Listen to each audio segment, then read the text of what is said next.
Hi పిల్లలు, మనం ఒక కథ చెప్పుకుందామా? అనగనగా ఒక చెరువు ఉండేది. ఆ చెరువులో చాలా రకాల చేపలు ఉండేవి. ఆ చెరువు పక్కనే ఒక చెట్టు ఉండేది. దానిపైన చాలా కొంగలు నివసిస్తూ ఉండేవి. అయితే అందులో వాటన్నిటిలోని ఒక కొంగ రోజు చేపలను తినేస్తూ ఉండేది. అయితే చేపలన్నీ బాధపడేవి. అయ్యో, రోజు మనల్ని తినేస్తుందే, మన ఫ్రెండ్స్ అన్నిటినీ తినేస్తుంది, ఇక ఉండగా ఉండగా మనమే నెక్స్ట్ అనుకునేవి. అయితే అందులో గ్రూప్గా ఏమనుకున్నాయంటే చేపలు, సర్లే ఇక నుండి మనం ఏం చేద్దామంటే కొంగ ఏ టైంకి అయితే వస్తుందో, లేదైతే ఏ ప్లేస్కి అయితే వస్తుందో ఆ టైంకి ఆ ప్లేస్లోకి వెళ్ళొద్దు అనుకున్నాయి.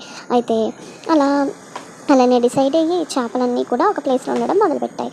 అయినా సరే కొంగ ఏదోలా ఒకటో రెండో చేపలు తినడం అనేది కామన్ అయిపోయింది. అయితే కొన్ని రోజులు అయ్యాక డేస్ గడుస్తూ ఉండగా కొంగ ముసలిదైపోయింది. చేపలు తక్కువగా దొరకడం మొదలుపెట్టాయి. అయితే ఇంకా ఇలా తను సిక్ అయిపోతూ వచ్చింది కొంగ. అయితే కొంగ ఏమనుకుందంటే, నేను ఏదో ఒకటి ఆలోచించాలి, రోజు ఆకలేస్తుంది, పస్తులతోనే ఉంటున్నాను, ఈ చేపలేమో దొరకట్లేదు అనుకుని ఏం చేసిందంటే, సరే ఒక ఐడియా ఆలోచిద్దామని చెప్పేసి ఏం చేసిందంటే దొంగ తపస్సు చేయటం మొదలుపెట్టింది ఒక కాలు పైన. అయితే ఇదంతా కూడా చేపలన్నీ గమనించాయి.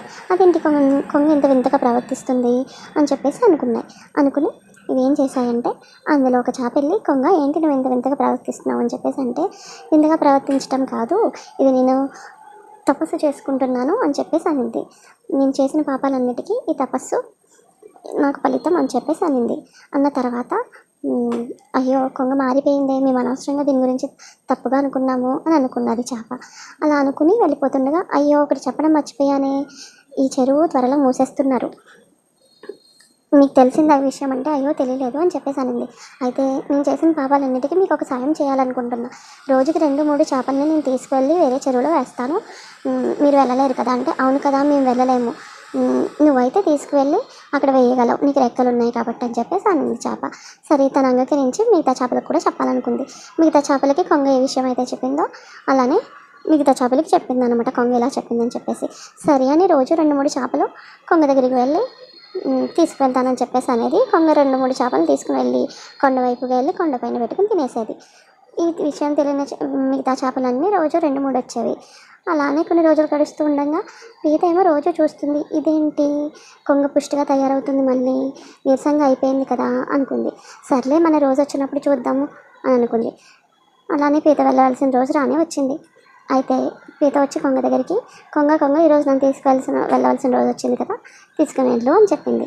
అయితే కొంగ ఏం చేసిందంటే, సరే తీసుకువెళ్తాను అని మనసులో ఏమనుకుందంటే, రోజు చేపలు కప్పలు తిని నాకు బోర్ కొట్టింది, ఈరోజు రుచికరమైన పీత తిందామని చెప్పేసి అనుకుని ఏం చేసిందంటే, సరే నువ్వు నా మెడ పట్టుకో, నా మెడ పట్టుకుని కూర్చో, నేను తీసుకుని వెళ్ళిపోతానంది.